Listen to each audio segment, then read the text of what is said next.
मेरा नाम कोमल है। मैं एक ब्यूटी पार्लर में काम किया करती थी। रोज एक लड़का मेरे पार्लर में आकर वेटिंग एरिया में बैठकर डायरी लिखा करता था। मैं बड़ी हैरान होती थी।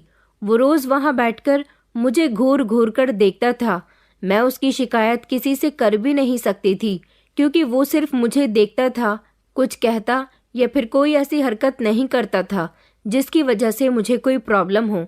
एक दिन वो अपनी डायरी छोड़कर चला गया, तो मैंने उसकी डायरी उठा ली और जब घर आकर मैंने उसकी डायरी पढ़ी तो मेरे पैरों तले से जमीन निकल गई, क्योंकि वो लड़का कोई और नहीं बल्कि मैं बचपन से ही अपनी नानी के घर रहती थी। मैंने अपने माता पिता को कभी नहीं देखा था। सब कहते हैं कि जब मैं 1 साल की थी तब उनकी एक एक्सीडेंट की वजह से मौत हो गई थी, लेकिन मैं किसी वजह से बच गई थी।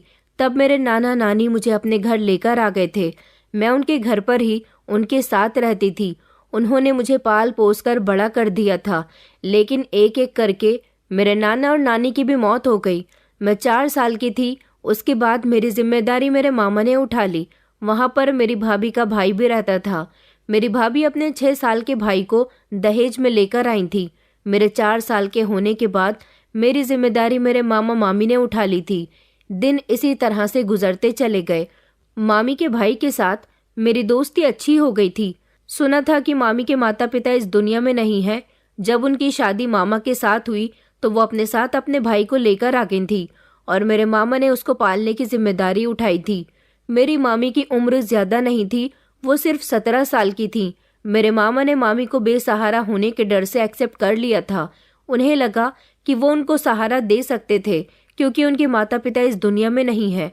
मेरी मामी ने मेरी परवरिश तो की, लेकिन मुझ में और अपने भाई में बहुत फर्क करती थी। वो हमेशा अपने भाई को अपनी औलाद की तरह प्यार करती और मेरे साथ दुश्मनों के जैसा बिहेव करती थी। मैंने कभी मोहब्बत जैसी कोई चीज नहीं देखी थी। बस पेट भरने के लिए खाना और सोने के लिए बिस्तर मिल जाया करता था। यही मेरे लिए बहुत था। मैं 7 साल की हो चुकी थी और मेरी मामी मुझसे नौकरों की तरह काम करवाती थी। खेल कूद की उम्र में ही मैंने घर का कामकाज करना शुरू कर दिया था।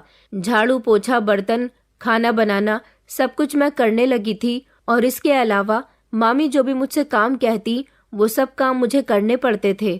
मामी का भाई मेरा बहुत अच्छा दोस्त बन गया था। उसे मेरी बहुत फिक्र रहती थी। जब मुझे मामी बासी खाना देती तो वो मुझे अपने हिस्से का ताज़ी खाना लाकर दिया करता था और हम दोनों आधा आधा बांटकर खाते थे। वो काफ़ी सारे कामों में मेरा हाथ भी बटा दिया करता था, लेकिन जब मामी उसे मेरे साथ काम करता हुआ देखती तो वो उस पर बहुत चिल्लाती थी और साथ साथ मुझे भी डांट लगाती थी। मामी के भाई का नाम आदित्य था। एक दिन सफाई करते हुए मेरे हाथ से ग्लास छूटकर गिर गया। मैं ग्लास के टूटे हुए कांच के टुकड़ों को उठा रही थी, तभी एक टुकड़ा मेरी उंगली पर लग गया और मेरी उंगली से खूब खून बहने लगा। उस दिन घर पर आदित्य भी मौजूद नहीं था। वो अपने ट्यूशन पर गया हुआ था। मैं अपना हाथ लेकर मामा के पास चली गई और कहने लगी थी कि मामा जी, मेरे लिए एक बैंडेज ला दीजिए, मेरे हाथ से खून निकल रहा है। पर इस पर मामी ने मामा से ये कहने के बजाय कि वो मुझे बैंडेज लगा दे, वो उल्टा ही मुझे ग्लास टूटने पर डांटने लगी। मामा जी तो बस मामी के सामने खामोश ही रहते थे। मामी मेरा हाथ पकड़कर मुझे किचन में ले गई और वहां जाकर उन्होंने मुझे बहुत मारा। उनका कहना था कि मैं बस हमेशा उनके सामान का नुकसान ही करती रहती हूँ। इस मार की वजह से मैं इतना डर गई थी कि जब तक मामी मुझे किसी काम के लिए कमरे से बाहर न बुलाती तब तक मैं बाहर नहीं आती थी। मैं डरी सहमी सी रहने लगी थी। आदित्य ने जब मेरा हाथ देखा तो वो मुझसे पूछने लगा कि तुम्हारे हाथ में ये चोट कैसे लग गई। मैंने उसको बताया कि बस ग्लास टूट गया था, उसका कांच उठा रही थी, तब ये चोट लग गई। लेकिन उसने मेरे चेहरे पर थप्पड़ के निशान भी देखे तो वो समझ गया था। आदित्य कहने लगा कि तुम परेशान मत हो, मैं हमेशा तुम्हारा साथ दूंगा कोमल। आदित्य का स्कूल 5th क्लास तक का था। सुना था कि आगे उसके स्कूल की ब्रांच 6 क्लास से दूसरे शहर में है। वो दूसरे शहर में शिफ्ट होने वाला था और वहीं पर उसके रहने का भी इंतजाम कर दिया गया था। उसकी बहन उसको पढ़ा लिखाकर किसी काबिल बनाना चाहती थी, जबकि कभी मामा मामी ने मेरी पढ़ाई लिखाई पर ध्यान तक नहीं दिया था। इसलिए वो दूसरे शहर जा रहा था। वो सिर्फ छुट्टियों में ही हमारे घर आता। इस घर में आदित्य के अलावा मेरा कोई अपना नहीं था। आदित्य के जाने पर मैं बहुत रोई थी। मुझे ऐसा लग रहा था जैसे मेरा कोई बहुत करीबी इंसान मुझे छोड़कर जा रहा है। आदित्य ने मुझसे वादा किया था कि वो स्कूल की छुट्टियों पर मुझसे मिलने के लिए ज़रूर आया करेगा और मुझे कभी नहीं भूलेगा। मैंने कुछ लोगों से सुना है कि बचपन बहुत सुहाना होता है, पर मेरे बचपन की यादें इतनी भयानक है कि अगर आज भी मुझे वो बातें याद आ जाती हैं तो मैं नींद से भी चौंक कर उठ जाती हूँ। अब इस घर में मैं अकेली रह गई थी। मामी की तो अपनी कोई औलाद नहीं थी, मेरा कोई दोस्त नहीं था। आदित्य मेरा दोस्त बना था, अब वो भी मुझसे दूर जा चुका था। आदित्य मुझसे बहुत खुश रहता था, पर मामी अपनी मौजूदगी में मुझे उससे बात तक नहीं करने दिया करती थी। आदित्य तो जा चुका था, पर मेरी जिंदगी वहीं की वहीं रह गई थी। जिंदगी इसी तरह से गुजरती जा रही थी। जैसे जैसे मैं बड़ी होती चली जा रही थी, मुझ पर काम का दबाव बढ़ता चला जा रहा था। जब मैं 11 साल की हुई तो घर के सारे काम, सारी जिम्मेदारी मुझ पर आ चुकी थी। अब तक मामा भी इस बात को अच्छी तरह से मान चुके थे कि मैं इस घर की नौकरानी बन गई थी। अब मैं बड़ी हो रही थी, जवान हो रही थी। मुझ में भी बार बार अपनी इंसल्ट करवाने की हिम्मत खत्म होती चली जा रही थी। आदित्य तो जब से स्कूल गया था वापस ही नहीं आया था। मामी का कहना था कि हम लोग खुद जाकर उसके स्कूल में आते हैं तो वो यहाँ आकर क्या करेगा। आखिरकार वो मामी का भाई था, उसके बिहेवियर में भी चेंज आ गए थे। स्कूल जाने के बाद वो मुझे भूल गया था और फिर वो आया भी नहीं। उसने मुझसे वादा किया था कि वो हर बार छुट्टियों पर आया करेगा, पर हर छुट्टियों पर मामा मामी जाकर उससे खुद ही मिलकर आया करते थे और मैं उसकी याद में हर छुट्टियों पर उसका इंतजार करती थी। इतने साल गुजर गए थे पर वो नहीं आया था। मुझे मामी का खुद पर हुक्म चलाना अच्छा नहीं लगता था और इस घर में नौकरानी की तरह हमेशा काम करना मुझे बिल्कुल भी पसंद नहीं था। आखिर मैं भी तो मामा की बहन की बेटी थी। वो चाहते तो मामी से मेरी इज्जत करवा सकते थे, पर उन्हें भी अपनी पत्नी के लिए एक नौकरानी मिल गई थी। 14 साल की उम्र तक मैं इन लोगों के लिए एक नौकरानी ही बनकर रह गई थी और यहाँ से निकलना चाहती थी। और फिर एक दिन मैंने ठान लिया था कि मैं इस घर में नहीं रहूंगी। आखिरकार मैं भी कामयाब होना चाहती थी। मैं इस घर से निकलकर कुछ बनना चाहती थी। अभी मेरी पूरी जिंदगी पड़ी थी। मैं नौकरानी बनकर अपनी जिंदगी को इसी तरह से वेस्ट नहीं करना चाहती थी। एक दिन मैंने प्लान बनाया कि मैं यहाँ से निकल जाऊंगी और मेरा प्लान कामयाब हो गया था, क्योंकि मुझे अपना प्लान कामयाब करने के लिए मौका जो मिल गया था।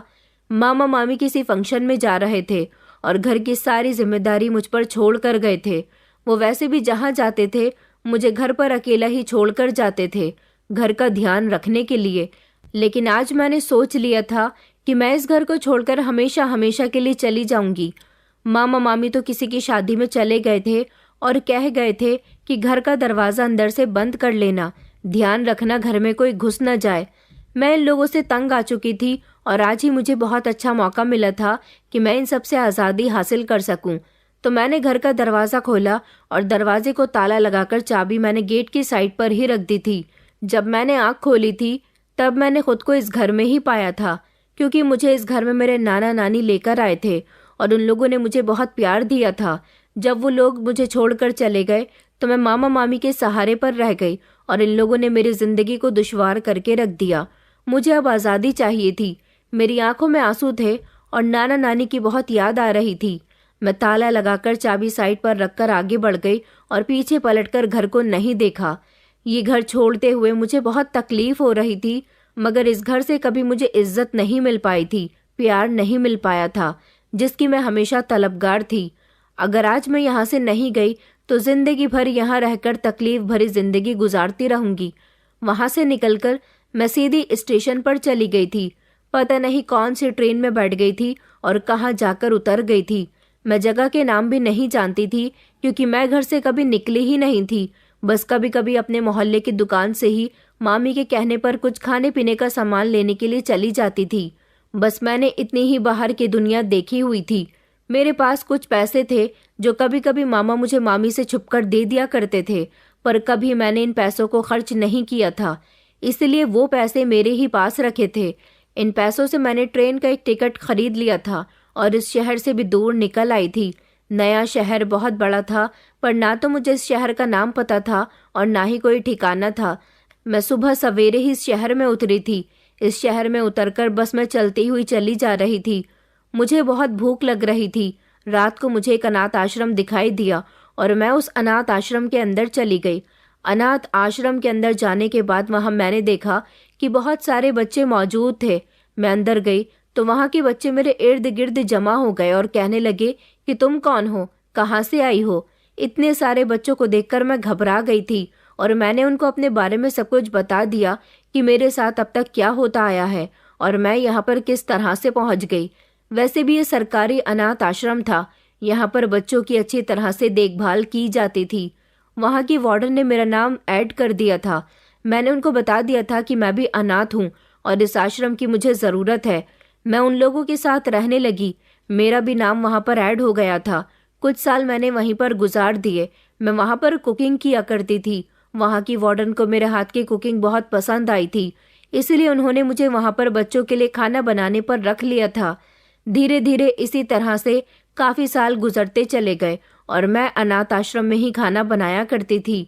वहाँ पर मुझे कुछ पैसे तो नहीं मिलते थे, लेकिन वहाँ के बच्चों का प्यार, सुकून भरी जिंदगी और पेट भरकर खाना ज़रूर मिलता था।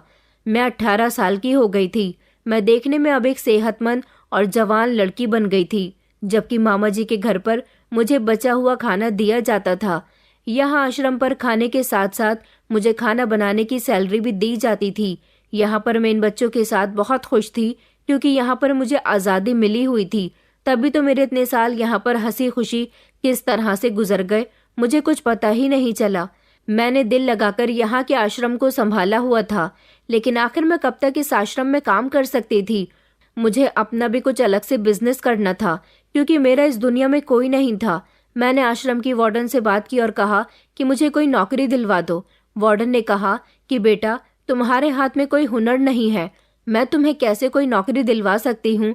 हाँ, तुम इतना ज़रूर कर सकती हो कि तुम कोई काम सीख लो। इसके बाद अगर तुम वो काम करना स्टार्ट करोगी तो अच्छा कमा लिया करोगी। वार्डन ने बिल्कुल ठीक कहा था। मुझे तो खाना बनाने के अलावा कुछ भी नहीं आता था, लेकिन मुझे ब्यूटी पार्लर का काम करने का बड़ा शौक था। मैंने सोचा कि मैं ब्यूटी पार्लर का काम सीख लेती हूँ, इसलिए मैंने ब्यूटिशियन का कोर्स करने की ठान ली थी। एक पार्लर में मैं ब्यूटी पार्लर का काम सीखने जाने लगी थी। साथ ही साथ मैं अनाथ आश्रम में बच्चों का खाना भी बनाया करती थी और दोपहर को 2-3 घंटे के लिए पार्लर में पार्लर का काम सीखने जाती थी। एक दिन जब मैं अनाथ आश्रम आई तो वहाँ की वार्डन ने मुझे देखते ही गले लगा लिया। उन्होंने कहा कि मैंने अपने बेटे के लिए तुम्हें पसंद कर लिया है। वार्डन की ये बात सुनकर तो मेरे होश उड़ गए थे। उन्होंने कहा कि मेरा इस दुनिया में मेरे बेटे के अलावा कोई नहीं है। मैं यहाँ पर इतने सालों से नौकरी कर रही हूँ। मैंने जब तुम्हें पहली बार देखा था तभी तुम मुझे पसंद आ गई थी और मैंने अपने दिल में ठान लिया था कि मैं अपने बेटे के लिए तुम्हारे जैसी ही सीधी सादी और सिंपल लड़की को बहू बनाकर लाऊंगी। उन्होंने मुझसे कहा कि क्या तुम मेरी बहू बनना चाहोगी। मैंने जब आश्रम के बाकी लोगों की तरफ देखा तो उन्होंने भी मुझे हाँ में सर हिलाने के लिए कहा। मेरी समझ नहीं आ रहा था कि मैं क्या करूं। मैं तो अचानक चौंक गई थी कि वार्डन ये कैसी बातें कर रही थी। उन्होंने कहा कि मेरा बेटा पढ़ाई पूरी करके आ गया है, अब मैं उसकी शादी करना चाहती हूँ और अभी ये सही वक्त है तुमसे तुम्हारी मर्जी पूछने का। मैंने बिना कुछ सोचे समझे हाँ कर दिया। वार्डन के बेटे को मैंने पहले से ही देखा हुआ था, क्योंकि 1-2 बार वो अपनी माँ से मिलने के लिए यहाँ पर आया था। वो बहुत पढ़ा लिखा था, जबकि मैं पढ़ी लिखी नहीं थी, लेकिन हाँ मैं खूबसूरत थी। बस वो मेरी खूबसूरती पर फिदा हो गया था और वार्डन का कहना था कि मैं भी तुम्हारी समझदारी और खूबसूरती देखते हुए तुम्हें अपने घर की बहू बनाना चाहती हूँ। फिलहाल मैंने शादी के लिए हाँ कर दी थी और मेरी वार्डन के बेटे के साथ शादी हो गई थी। वार्डन के बेटे का नाम अनुज था। अनुज एक अच्छा पति साबित हुआ था और मुझसे बहुत प्यार करता था और वार्डन भी बहुत अच्छी थी। उनका बिहेवियर बिल्कुल भी मेरी सास वाला नहीं था। वो हमेशा मुझे मेरी माँ जितना प्यार किया करती थी। मैंने तो कभी अपने माँ के प्यार को महसूस नहीं किया था, क्योंकि कभी मैंने अपनी माँ को देखा ही नहीं था। लेकिन वार्डन मुझसे बहुत प्यार किया करती थी। मैं अपनी सास की बहुत सेवा करती थी, लेकिन अब उनकी तबीयत खराब रहने लगी थी। वो अब काफ़ी बूढ़ी हो गई थी, इसलिए अब उन्होंने वार्डन की नौकरी छोड़ दी थी और वो घर में ही रहकर आराम किया करती थी। मैंने भी अब पार्लर का काम सीखना छोड़ दिया था। मेरा 3 महीने का कोर्स पूरा तो नहीं हो पाया था, पर पूरे 2 महीने में मैंने काफ़ी कुछ सीख लिया था। मेरे पति इस घर के अकेले ही वारिस थे, क्योंकि उनका कोई भाई नहीं था। मेरे पति जब भी काम से घर वापस आते तो मेरे लिए कुछ न कुछ लेकर आते थे। एक दिन अचानक मेरे पति का एक्सीडेंट हो गया और उनकी टांग टूट गई। जिस वजह से वो बेचारे चल फिर नहीं सकते थे। अब उन्होंने ऑफिस जाना बंद कर दिया था और मेरी सास भी बीमार रहती थी। अब हमारे घर पर बहुत परेशानियां आने लगी थी और मैंने सोच लिया था कि अब ऐसे हाथ पर हाथ रखकर नहीं बैठा जा सकता। घर के हाल दिन ब दिन बिगड़ते चले जा रहे थे क्योंकि घर का कमाने वाला ही बैठ गया था। मेरी सास की पेंशन आती थी जिससे महीने का गुजर बसर हो रहा था, लेकिन ऐसे कब तक चलता? मुझे भी तो कुछ करना था। मेरी सास और पति की दवाइयों का इतना ज्यादा खर्चा था कि सारे के सारे पैसे तो इन लोगों की दवाइयों में ही खत्म हो जाते थे, जिसके बाद और भी बहुत सारे खर्चे होते थे और कुछ जुड़ भी नहीं पाता था। मैंने सोचा कि मुझे ब्यूटी पार्लर में नौकरी कर लेनी चाहिए क्योंकि मुझसे और कोई काम नहीं आता था और मैं पढ़ी लिखी भी नहीं थी। ब्यूटिशियन का कोर्स मैंने किया था, इसलिए छोटी मोटी नौकरी तो मुझे आसानी से मिल जानी थी। मेरी सास ने मुझे बहुत रोका। वो कहने लगी कि इस घर में हमारा ख्याल रखने के लिए तुम्हारे अलावा कोई नहीं है। मैंने कहा, मैं आप लोगों के लिए ही तो ये नौकरी करना चाहती हूँ। मैं दिन में 11 बजे से लेकर शाम के 6 बजे तक नौकरी किया करूँगी और बाकी सारे टाइम आप लोगों की सेवा किया करूँगी। फिर भी मेरा दिल चाहता था कि मैं अपने परिवार के लिए सब कुछ करूँ और अपनी ससुराल के बिगड़े हुए हालात को पहले की तरह संभाल दूँ। मैंने ब्यूटिशियन को थोड़ा बहुत काम सीखा हुआ था। जब मैं पार्लर में नौकरी की तलाश में गई तो उन्होंने मेरा काम देखते हुए मुझे नौकरी पर रख लिया था, जिसमें मुझे अच्छी सैलरी मिल जाया करती थी। मैंने वो नौकरी करनी शुरू कर दी। मेरी शादी को अभी 2 महीने हुए थे, लेकिन एक दिन अचानक मेरी तबीयत बिगड़ने लगी तो पता चला कि मैं प्रेग्नेंट हूँ। मेरे पति और मेरी सास ये बात सुनकर बहुत खुश हुए थे और उन लोगों ने मुझे नौकरी करने से अब भी रोका था, पर इस तरह से कैसे चल सकता था? अब तो मेरा बच्चा भी इस दुनिया में आने वाला था और फिर इस टाइम में तो डिलीवरी भी बहुत महंगी बैठ रही है और उसके बाद बच्चे के बहुत सारे खर्चे। यही सब देखते हुए मेरे पति ने मुझे ज्यादा रोकने की जिद नहीं की, लेकिन फिर भी उन्होंने कहा कि तुम्हें अपना खास ख्याल रखना होगा। मैंने उनको भरोसा दिलाया कि मैं अपना बहुत ख्याल रखूंगी और साथ साथ अपने बच्चे का भी। अपने बच्चे के आने की खुशी मुझे ऐसे लग रही थी जैसे मुझे दुनिया की सारी खुशियां मिल गई हैं। जो कभी मेरा सपना था कि मेरा भी कोई इस दुनिया में अपना हो, भगवान ने एक एक करके मेरे सारे दुखों के बदले मुझे सुख दे दिए थे। ये सच है कि औलाद की खुशी इतनी बड़ी लगती है कि जो जिसके सामने दुनिया के सारे गम फीके लगने लगते हैं। और मैंने भी अब पिछली जिंदगी के दुख भुला दिए थे और मैं अपनी पुरानी जिंदगी को बिल्कुल भूल चुकी थी। उस घर से भाग निकलना मेरे लिए कितना अच्छा साबित हुआ था।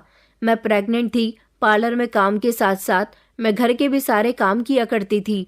मेरी इतनी मेहनत और लगाव देखकर मेरे पति और सास बहुत खुश होते थे। ये जिंदगी का ऐसा वक्त था जिसमें मुझे काम करके भी खुशी मिल रही थी। एक दिन मैं पार्लर से वापस आई तो ये देखकर मेरे पैरों तले से जमीन निकल गई कि मेरी सास की मौत हो गई थी। मेरे पति अपनी माँ को लिपटकर बहुत रो रहे थे। मेरी सास इस दुनिया से जा चुकी थी। अपनी सास की मौत पर मुझे भी बहुत दुख हो रहा था। अपनी सास के मरने के 4-5 दिन के बाद मैंने फिर से नौकरी करना शुरू कर दिया था। अब मेरे पति घर में अकेले रह गए थे और पहले से भी ज्यादा बीमार रहने लगे थे। लेकिन अभी मेरे ऊपर एक और कयामत टूटने वाली थी। मेरी प्रेगनेंसी को अभी 7 महीने हुए थे। मेरे पति भी इस दुनिया को छोड़कर चले गए। मैंने अपने पति के इलाज में कोई कमी नहीं छोड़ी थी। मैं हर तरह से उनका ख्याल रखती और साथ साथ पैसा भी कमा रही थी कि ताकि उनके इलाज में कोई कमी ना आ सके। ये वक्त मेरी जिंदगी का सबसे मुश्किल वक्त था। मेरी सास और मेरे पति मेरी जिंदगी में एक ऐसे इंसान थे जिन्होंने मुझे भरपूर मोहब्बत दी थी और वही फिर से मुझसे दूर हो गए थे। अब मैं अपने परिवार में अकेली रह गई थी और अपनी डिलीवरी होने का इंतजार कर रही थी। 6 महीने जैसे तैसे पूरे हो गए तो मैंने एक बेटी को जन्म दिया। 1-2 महीने मैंने उसकी परवरिश की, लेकिन घर में बहुत ज्यादा परेशानी आ गई थी। मैं नहीं चाहती थी कि मेरी तरह मेरी बेटी भी बेइज्जती भरी जिंदगी गुजारे। मैंने जैसे जिंदगी गुजारी थी मैं अपनी बेटी की जिंदगी को वैसा नहीं करना चाहती थी। और अब तो मेरा गुजारा बिना काम के हो भी नहीं सकता था क्योंकि मैं अकेली रह गई थी। अगर मेरे पति जिंदा होते तो अपनी बेटी के लिए कमाते, पर मेरी बेटी की परवरिश करने वाला भी इस दुनिया में मेरे अलावा और कोई नहीं था, इसलिए मुझे ही मेहनत करनी थी। मैं अपनी 2 महीने की बेटी को लेकर पार्लर जाने लगी। अगर ये नौकरी मेरे हाथ से चली गई तो फिर मुझे और कहीं काम नहीं मिल सकता क्योंकि मैं पार्लर में ही काम कर सकती थी। मैं अपनी बेटी को लेकर 1-2 दिन में ही पार्लर पर काम पर लग गई तो मुझे बहुत परेशानी हुई। पार्लर की मालकिन ने कहा कि तुम्हारी बेटी के होने की वजह से काम में अड़चन पैदा हो रही है, इसलिए तुम अपनी बेटी को यहाँ लेकर नहीं आओगी। मेरा इस दुनिया में कोई नहीं था जिसके हवाले मैं अपनी बेटी को कर देती। फिर मैंने सोचा कि क्यों ना मैं अपनी बेटी को अनाथ आश्रम में वार्डन के हाथ सौंप आया करूं, वो उसका ख्याल रख लिया करेगी। नई वार्डन भी बहुत अच्छी थी और आश्रम के सारे लोग मुझे पहले से ही जानते थे, इसलिए उन्होंने मेरी बेटी को संभालने की जिम्मेदारी ले ली। दिन में वो मेरी बेटी को संभालते और जैसे ही मैं पार्लर से फ्री होती अपनी बेटी को लेकर घर आ जाती थी। मेरा दिल अपनी बेटी पर ही अटका रहता था। अब मैं अपनी बेटी को आश्रम छोड़कर ही पार्लर में काम करने जाने लगी थी। मैं काफी दिनों से नोटिस कर रही थी कि एक लड़का वेटिंग एरिया में बैठा हुआ होता था और उसके हाथ में एक डायरी और पेन भी मौजूद होता। वो शायद उस डायरी पर कुछ लिख रहा होता था। ऐसा सिर्फ एक दिन नहीं बल्कि काफी दिनों से हो रहा था। वो लड़का रोज आते जाते मुझे घूर घूर कर देखता था। मैं उसके खिलाफ कोई एक्शन भी तो नहीं ले सकती थी, क्योंकि वो सिर्फ मुझे देखता था, कोई ऐसी हरकत नहीं करता था जिसकी वजह से मैं उसकी शिकायत पार्लर में किसी से कर देती। रोजाना आते जाते वो लड़का मुझे घूर घूर कर देखता रहता था। मुझे उसका घूरना बहुत अजीब लगता था, क्योंकि वो बिना पल के झपकाए मुझे देखता रहता था। मेरी बेटी के पैदा होने के बाद जब से मैं यहाँ दोबारा से नौकरी पर आई थी, तभी से मैं इस लड़के को यहाँ पर देख रही थी। इससे पहले तो कभी मैंने इस लड़के को यहाँ नहीं देखा था। काम करते हुए बार बार मेरा ध्यान उस लड़के की तरफ ही जाता था। न जाने वो लड़का कौन था। पार्लर में जबकि काफी सारी लड़कियां काम करती थी, लेकिन वो सिर्फ मुझे ही घूर घूर कर देखता था। इस बात के बारे में मैंने पार्लर की लड़कियों से पूछा तो वो कहने लगी कि हम भी नहीं जानते कि वो लड़का कौन है, लेकिन वो तो सिर्फ अपनी डायरी में ही बिजी रहता है, कभी हमें नजर उठाकर भी नहीं देखता। लेकिन ना जाने क्यों वो सिर्फ मुझे ही नजर उठाकर देखता और घूरता भी रहता था। काफी दिनों से लगातार ये सब कुछ चल रहा था। वो लड़का हर दिन मुझे आते जाते देखकर घूरता रहता, पर जब मैं उसे छुपकर देखती तो वो अपनी डायरी पर कुछ लिख रहा होता था। अब हर दिन ऐसा ही होता था। वो मुझे देखता और देखते ही डायरी में कुछ न कुछ लिखने बैठ जाता था। मुझे समझ नहीं आता था कि वो अपनी डायरी में रोज ही क्या लिखता होगा। मैं तो पढ़ी लिखी भी नहीं थी, इसलिए कभी अगर उसकी डायरी मेरे हाथ लग जाए तो फिर मैं कैसे पता लगा सकूंगी कि वो अपनी डायरी में क्या लिखता है। अब वो लड़का किसी दिन पार्लर के वेटिंग एरिया में बैठा होता तो किसी दिन नहीं बैठा होता था। अब जिस दिन वो लड़का मुझे पार्लर के वेटिंग एरिया में बैठा हुआ दिखाई नहीं देता तो मुझे उसका इंतजार और फिक्र लगी रहती थी कि न जाने आज वो यहाँ पर बैठा क्यों नहीं है। फिर मैं खुद ही परेशान हो जाती कि मुझे क्यों एक अनजान लड़के के न आने से इतनी फिक्र होने लगी है। पर इसमें मेरा कोई कसूर नहीं था। वो लड़का था ही इतना अजीब जिसने मेरा ध्यान अपनी तरफ खींच लिया था कि जैसे वो मुझसे कुछ कहना चाहता हो। न जाने ऐसा क्या काम होगा जो वो लड़का यहाँ पर नहीं आ रहा। इधर मुझे हमेशा अपनी बेटी की फिक्र लगी रहती थी।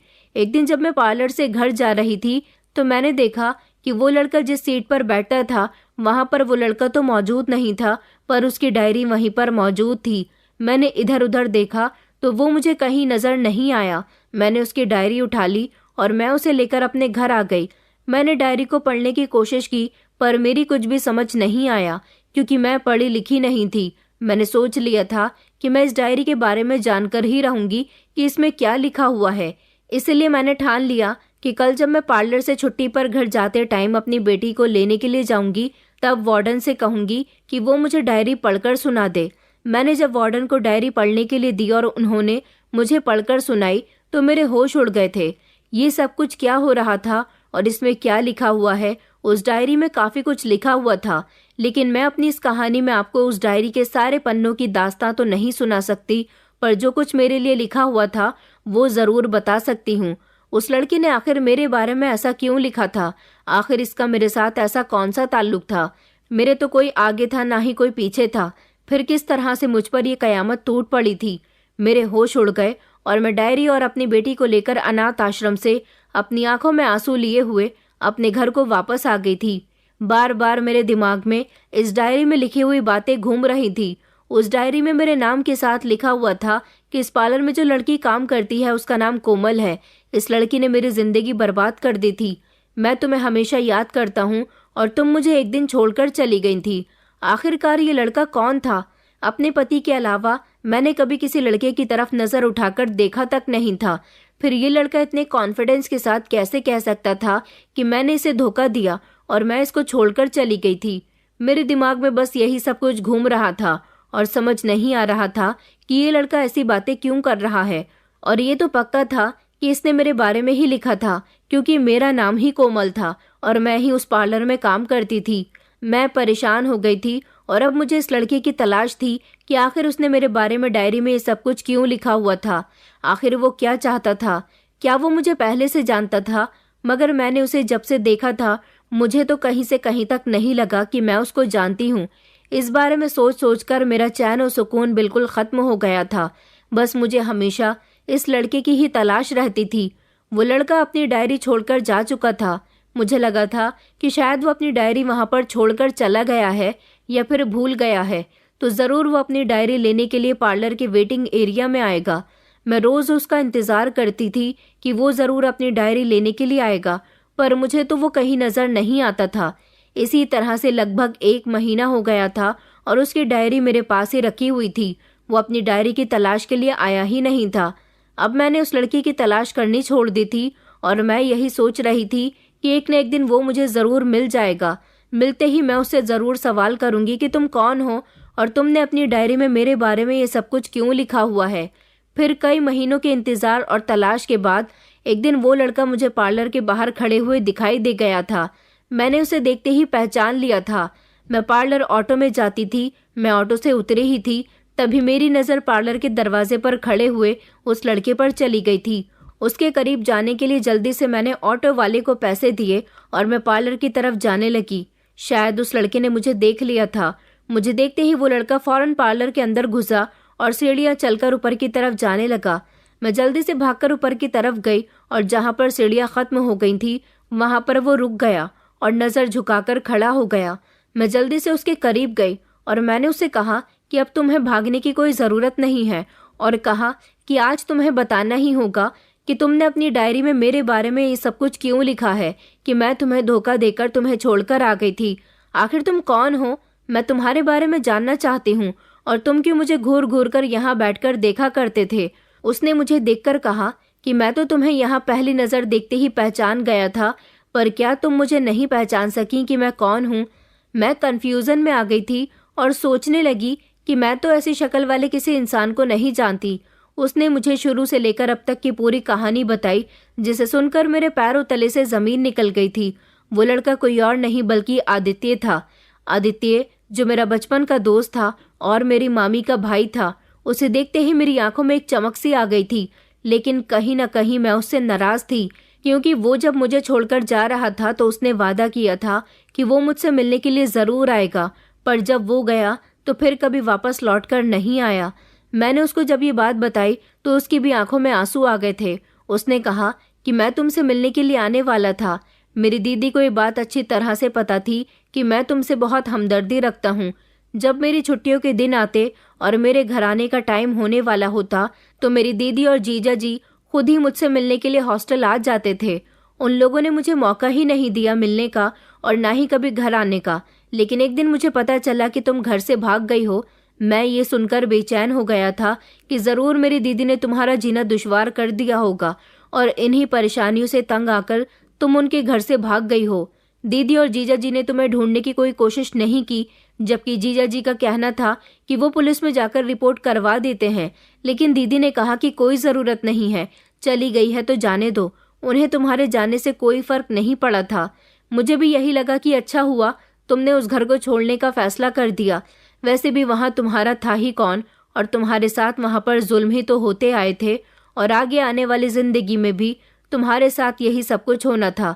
लेकिन मुझे हमेशा तुम्हारी फिक्र लगी रहती थी।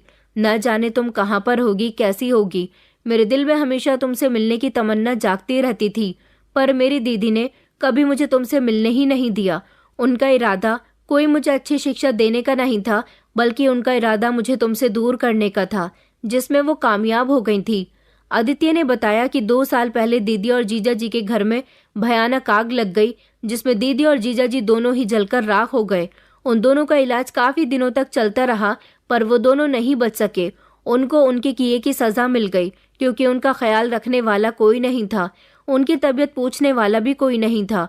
उन दोनों की मौत हो चुकी है और जब मैं इस शहर में नौकरी करने के लिए आया और मैंने पहली बार जब तुम्हें यहाँ पर इस पार्लर में काम करते हुए देखा तो मैं तुम्हें पहचान गया था कि तुम ही कोमल हो, क्योंकि तुम बचपन में भी इतनी प्यारी थी और आज भी इतनी ही प्यारी हो। मैंने कहा, पर तुम बहुत बदल गए हो, तुम अब पहले से भी ज्यादा स्मार्ट हो गए हो। आदित्य ने कहा, तभी तो तुम मुझे नहीं पहचान सकी। उसने मुझे बताया कि मैं हर दिन तुमसे बात करने की कोशिश करता था, पर मुझे कोई मौका ही नहीं मिलता था। मुझे लगा कि कहीं अगर तुम मुझे नहीं पहचान सकी और तुमने मुझसे बात करने के लिए इनकार कर दिया तो यहाँ के लोग मुझ पर शक समझेंगे, कहीं ये न सोचे कि मैं लड़की को छेड़ रहा हूँ। मुझे तुम्हारे पार्लर के अंदर आने और जाने का टाइम पता था, इसलिए मैं यहाँ बैठकर डायरी लिखा करता था। एक दिन मैं गलती से डायरी भूल गया और मुझे पता था कि ज़रूर वो डायरी तुम्हारे ही हाथ लगेगी, क्योंकि उसमें मैंने तुम्हारा नाम मेंशन किया हुआ था और फिर उसके बाद तुम भी मुझे तलाश करने की कोशिश करोगी। उसने मुझसे पूछा कि अब तुम अपने बारे में बताओ, तुमने यहाँ आने के बाद क्या क्या किया। मैंने अपनी इतने सालों की पूरी जिंदगी के बारे में आदित्य को बता दिया कि मैं किस तरह से यहाँ आई और किस तरह से मैं इतने साल अनाथ आश्रम में रही।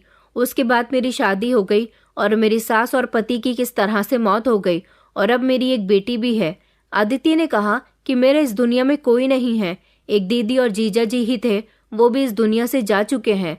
लेकिन मैं बचपन से तुम्हें पसंद करता हूँ, मैं तुमसे शादी करना चाहता हूँ। तुम्हारा भी इस दुनिया में कोई नहीं है। मैं तुम्हारी बेटी को अपना नाम देना चाहता हूँ और तुम्हें काम भी नहीं करना पड़ेगा। मैं हमेशा तुम्हारा ख्याल रखूंगा और अब कभी तुम्हें छोड़कर नहीं जाऊंगा। आदित्य की बात सुनकर मैं हैरान रह गई थी।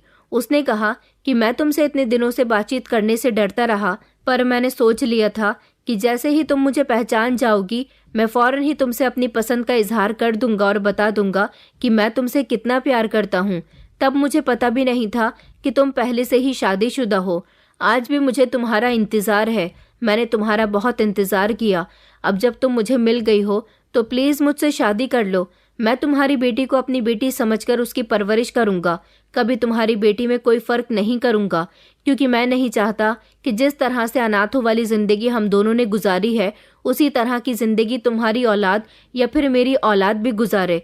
जो कुछ तुम्हारे साथ हुआ शायद ये सब कुछ तुम्हारे भाग्य में लिखा हुआ था, लेकिन अब उस सब को बदला भी तो जा सकता था।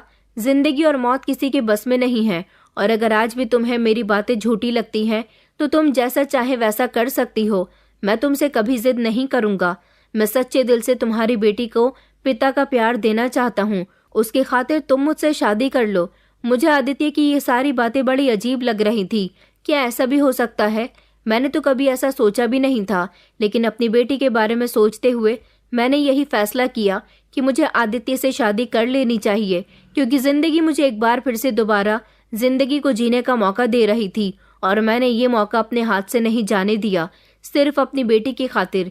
क्योंकि जिस तरह से मैंने अनाथों वाली जिंदगी गुजारी है, मैं अपनी बेटी को वही जिंदगी नहीं देना चाहती।